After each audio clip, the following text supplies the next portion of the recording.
哈喽，大家好，我是小猪废皮。市场被摧毁后将会征服新的历史高点 8H。今天来分享，在市场操控的背后，要保持耐心，不要成为牺牲品。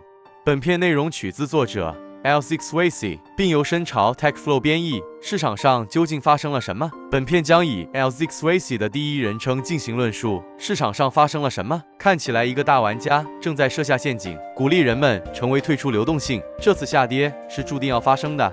那么我们接下来应该期待什么？在这些红色的日子里，我想今晚发生了一次巨大的闪电崩盘，将许多山寨币推向新的低点。过夜清算超过10亿美元，其中90%以上是多头。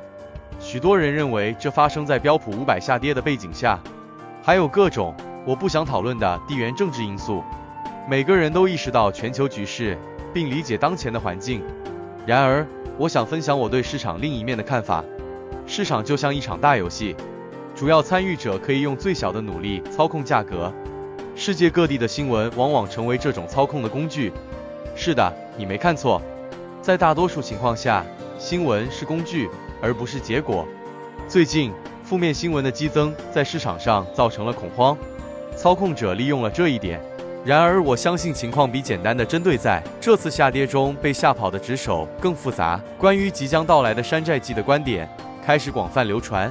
几个月前，当 BTC 跌至58000美元时，我也相信我们快要迎来了山寨季，但我错了，这意味着操控者成功地欺骗了我。GCR， 如果你一直在观望，相信这是一个分批买入高信念代币的好时机。如果你已经全额投资，仅需坚持，保持你的现货头寸，不要轻易卖出。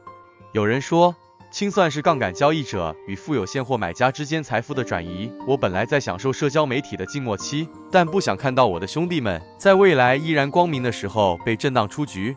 越来越多的分析师进入市场，迫使操控者考虑大多数人的观点，并制定策略来欺骗他们。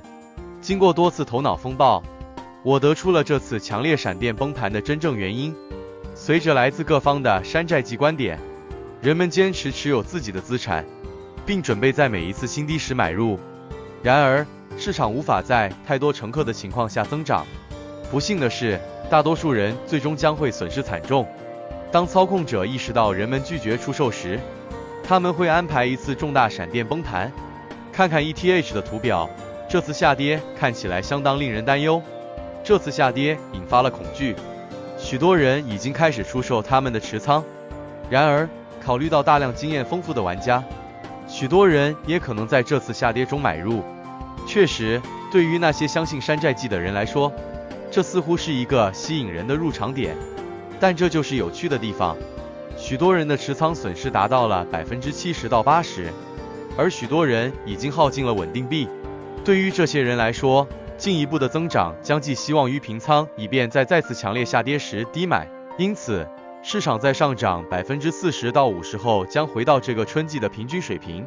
但由于大多数人都想恢复流动性，市场将会空虚，并可能非常糟糕。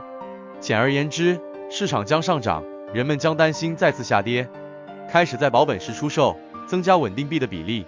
正如我之前所说，空虚的市场通常会非常强劲且迅速地让人们在更高的价格上买入，从而引发更多的 FOMO。很多人会陷入陷阱。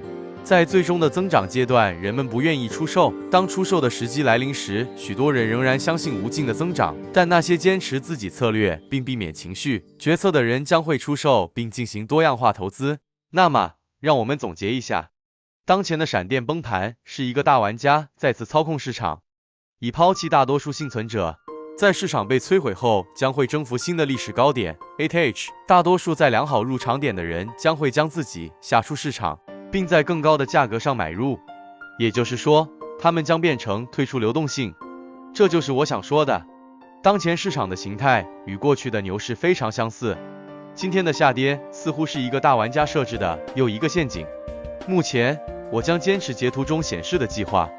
波动性可能会持续，因此我们需要保持耐心。以上就是 Alex Swayze 的分析。当前市场的暴跌可能是一个大型玩家设下的陷阱，旨在抛弃大多数投资者并清除流动性。尽管面临强烈下跌，这也可能是通向新历史高点的机会。市场操控者利用负面新闻和恐慌来吸引卖压，而真正的机会往往藏在这种波动中。保持耐心，避免情绪化决策，将是未来盈利的关键。真正的赚家是那些在市场被摧毁后仍能坚守计划的人。好了，今天就分享到这，喜欢请帮我点赞、订阅、分享吧，谢谢大家。